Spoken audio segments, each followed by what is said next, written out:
vlade Dritan Abazović izrazio je žaljenje zbog tehničke greške nakon što je Kosovo u dokumentu Ministarstva zdravlja označeno sa zvezdicom što rade zemlje koje ga nisu priznale. Nakon što je to objavljeno u medijima, odmah je ispravljeno uz zvanično objašnjenje da se radi o tehničkoj grešci.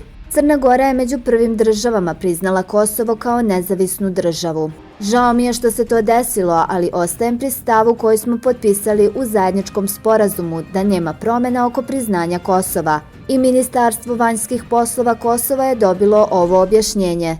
Nadam se da se u budućnosti neće ponavljati ovakve greške, rekao je Abazović na 10. To Be Secure forumu u Podgorici.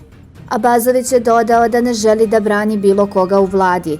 Ušli smo u ovu javnu administraciju sa većinom ljudi koja nas doživljava kao neprijatelje. Nisam siguran da neko od administracije nije želeo da okrivi vladu za tako nešto, ali zadatak ministara je da to kontrolišu. Kad se radi o Kosovu, mislim da svi treba da budu relaksirani jer ovo pitanje neće ponovo biti otvoreno, rekao je Abazović ponovivši da mu je žao što se to dogodilo.